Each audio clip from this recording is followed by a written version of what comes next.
Assalamualaikum warahmatullahi wabarakatuh. Perkenalkan, nama saya Nana. Saya dosen FKIP Universitas Siliwangi, mengajari jurusan Pendidikan Fisika. Saya menempuh mata kuliah Fisika Sekolah. Apa itu Fisika Sekolah? Untuk selengkapnya, simak materi berikut ini. Video ini dibuat untuk memenuhi salah satu tugas mata kuliah Fisika Sekolah 2 yang diampu oleh Bapak Dr. Nana MPD mengenai materi alat optik. Yang pertama yaitu ada pengertian alat optik. Alat optik merupakan alat yang bekerja berdasarkan prinsip cahaya. Bahwasanya alat optik adalah suatu alat yang berhubungan dengan cahaya dan suatu objek, di mana dalam alat optik itu ada sifat pembiasan dan pemantulan cahaya. Alat optik terdiri dari alat optik alami dan alat optik buatan. Yang kedua yaitu ada macam-macam alat optik. Yang pertama ada alat optik alami yaitu mata. Mata adalah alat optik alami yang dimiliki manusia. Bisa kalian simak bagian-bagian dalam mata beserta nama-namanya. Nah, bagian-bagian dalam mata ini yaitu diantaranya ada yang pertama pupil. Pupil berfungsi untuk membiarkan cahaya masuk ke mata. Yang kedua ada kornea. Kornea berfungsi dalam menerima dan meneruskan cahaya yang masuk ke mata dan melindungi mata sensitif di bawahnya. Yang ketiga ada lensa mata. Fungsi dari lensa mata adalah membiaskan cahaya dari benda agar bisa membentuk citra benda itu di retina. Kemudian selanjutnya ada retina. Retina berfungsi sebagai tempat dalam pembentukan bayang-bayang. Selanjutnya ada muscle accommodation, yaitu berfungsi untuk menyesuaikan ketebalan dan ketipisan lensa mata. Selanjutnya ada iris. Iris berfungsi untuk mengatur dalam ukuran kecil pupil. Kemudian ada aqueous humor, digunakan untuk membiaskan cahaya ke mata. Selanjutnya ada humor vitreous, berfungsi untuk melepaskan cahaya dari lensa mata ke retina. Selanjutnya ada bintik kuning, berfungsi sebagai tempat dalam pembentukan bayangan yang jernih. Kemudian ada blind spot. Selanjutnya ada saraf mata, yaitu berfungsi untuk melanjutkan rangsangan bayangan dari retina ke otak. Untuk yang selanjutnya adalah alat optik buatan. Yang pertama ada lup atau kaca pembesar. Lup adalah alat optik yang terdiri atas sebuah lensa cembung. Lup digunakan untuk melihat benda-benda kecil agar nampak lebih besar dan jelas.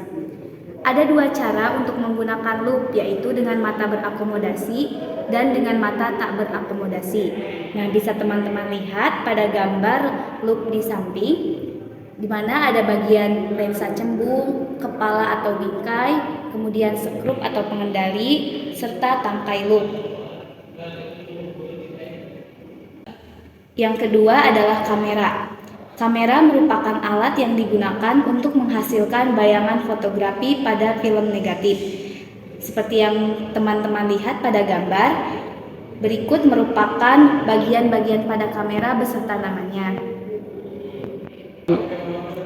Untuk yang selanjutnya ada mikroskop. Mikroskop merupakan alat yang digunakan untuk melihat benda-benda kecil agar nampak jelas dan besar. Mikroskop terdiri atas dua buah lensa cembung, yaitu ada lensa yang dekat dengan benda yang diamati atau objek yang disebut dengan lensa objektif, serta ada lensa yang dekat dengan pengamat atau disebut lensa okuler. Mikroskop memiliki dua lensa yang disebut cahaya lensa ganda. Berikut ini merupakan gambar dari bagian-bagian pada mikroskop beserta namanya. Untuk yang keempat adalah teropong atau teleskop. Teropong adalah alat yang digunakan untuk melihat benda-benda yang jauh agar tampak lebih jelas dan dekat. Ditinjau dari objeknya, teropong dibedakan menjadi dua, yaitu ada teropong bintang dan teropong medan. Untuk gambar Yang ini merupakan gambar dari teropong bintang. Selain dari teropong bintang, ada juga teropong bias, teropong pantul, serta teropong bumi. Untuk yang selanjutnya ada periskop. Periskop adalah teropong pada kapal selam yang digunakan untuk mengamati benda-benda di permukaan laut.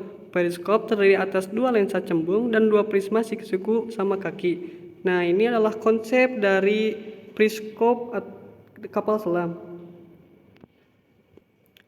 Untuk yang selanjutnya ada proyektor slide. Proyektor slide adalah alat yang digunakan untuk memproyeksikan gambar di positif sehingga diperoleh bayangan nyata dan diperbesar pada layar. Bagian-bagian yang penting pada proyektor slide antara lain lampu kecil yang memancarkan sinar kuat melalui pusat kaca, cermin cekung yang berfungsi sebagai reflektor cahaya, lensa cembung untuk membentuk bayangan pada layar, dan slide atau gambar diapositif. Nah, ini adalah salah satu contoh proyektor slide. Yang selanjutnya ada ophthalmoscope. Alat ini dipakai untuk memeriksa retina mata. Pada gambar melukiskan bagian-bagian penting dari ophthalmoscope. Berkas cahaya yang datang dari sumber cahaya S yang terletak pada fokus lensa L1 dibiaskan sejajar ke cermin C. Dari cermin C, sinar dipantulkan ke amta. Selanjutnya, dokter dapat mengamati retina melalui lubang di tengah-tengah cermin C dan lensa L2 bertindak sebagai loop. Nah, ini adalah salah satu alat ophthalmoscope. Mungkin dicukupkan sekian mengenai pemaparan dari materi alat optik. Mohon maaf atas segala kekurangan. Terima kasih.